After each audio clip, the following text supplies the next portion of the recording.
तो हेलो दोस्तों, स्वागत है आप लोगों को एक शानदार हिंदी की क्लास जो 10th एग्ज़ाम के लिए बहुत पूर्ण क्या है सवाल है। इसमें 10 सवाल है। इस बोर्ड छोटा है होने के कारण आपको 4 सवाल इस पर लिख पाए हैं। तो इस वीडियो को आप लोग लास्ट तक मिस नहीं कीजिएगा। ये इसमें आपको 10 गो सवाल लिखाएंगे जिसमें से आपको हूबहू 6 सवाल पूरा टुकराएगा। इसमें आपको कहने की कोई शक नहीं है। आप लोग देखिए सवाल को क्या क्या सवाल दिया गया है। देखिए, आइए चलते हैं सवाल पर। वीडियो ज़्यादा लंबा नहीं करेंगे और अगला सवाल इसका जो बचेगा 6 वो अगले वीडियो में पूरा करा देंगे। पहला हमारा सवाल कह रहा है, लेखक किस विडंबना की बात करते हैं। कहता है लेखक के लिए विडंबना की बात यह है कि इस आधुनिक युग में भी जाति की पोषक की कमी नहीं है।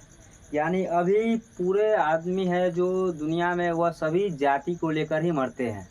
अभी आप लोग देखते होइएगा, जैसे कि राजनीतिक में ही देख लीजिए, हर आदमी अपने कास्ट को लेकर क्या रहता है, कास्ट के द्वारा ही चलता है। यानी अपनी कास्ट के बात पर ही चल रहा है और जो भी देख रहा है आगे पीछे वो कास्ट की अपेक्षा ही देख रहा है।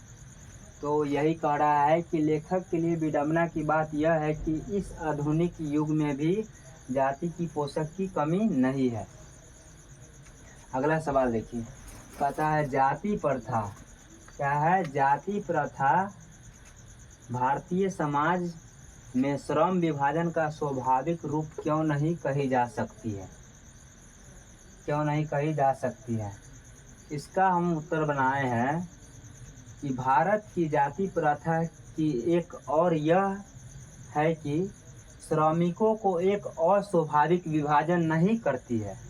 क्या कहता है, श्रमिक को अविभाजन नहीं करती है बल्कि श्रमिकों को एक दूसरे से ऊंच नीच को दर्शाता है। जाति क्या है, ऊंच नीच को दर्शाता है। जैसे ओबीसी ईडब्ल्यूएस वाले को देख लीजिए, ओबीसी है जो सबसे ऊंच जाति में आता है, तो ईबीएस वाला को वैल्यू नहीं देता है। जैसे में देखना लीजिए कि जैसे में चमार उमार है और ग्वार है, देखिए चमार ग्वार के लग में उसके कोई वैल्यू नहीं रहता है। इसी प्रकार इसमें कहता है कि ये एक दूसरे को ऊंच नीच दर्शाता है जो विश्व के किसी समाज में नहीं पाया जाता है। अतः जाति के अनुसार श्रम का विभाजन स्वाभाविक है। ये आप इतना लिखिएगा, आपको इसमें 2 नंबर का ये शॉर्ट क्वेश्चन है। 2 नंबर आपको कहीं से नहीं कटेगा, स्वाभाविक 2 नंबर मिलेगा। आइए अगला सवाल है, कहता है खोखा किन मामलों में अपवाद था। खोखा किन मामलों में क्या था, अपवाद था। कहता है सवाल कि सेन साहब का बेटा कासू घर में बनाए गए नियमों में अपवाद था। वह हमेशा अपने मन के अनुसार ही कार्य करता था। जैसे आप देखिए गांव में बहुत आदमी को वो अपने मन के अनुसार काम करेगा, उसको कहेगा इधर सुनेगा उधर, कहेगा इधर जाने के लिए चलेगा उधर। इसी प्रकार इसमें कहता है वो अपने मन का ही बात करता था, यानी उसको जो मन में आता था वही काम करता था। पर लड़कियों को ऐसा आज़ादी नहीं था। अभी भी देखिएगा लड़कियों को ऐसा आज़ादी नहीं दिया गया है।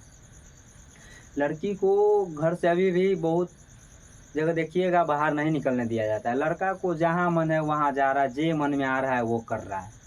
इसी प्रकार क्या कहता है, लड़कियों को ऐसा आज़ादी नहीं था।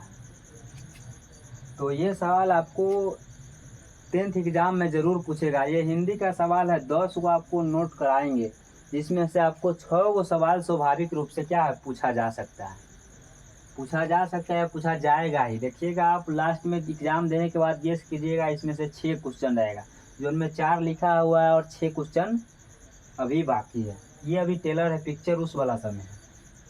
कहता है अगला क्वेश्चन, आपकी दृष्टि 20 के दांत कहानी का नायक कौन है। तर्कपूर्ण उत्तर दें। लाइट तो कट गया है, दिखाई दे रहा है, देखिए थोड़ा बहुत दिखाई दे रहा है। इस क्वेश्चन को इतने पर खत्म ही कर देते हैं। कहता है आपकी दृष्टि 20 के दांत कहानी का नायक कौन है, तर्कपूर्ण उत्तर दे।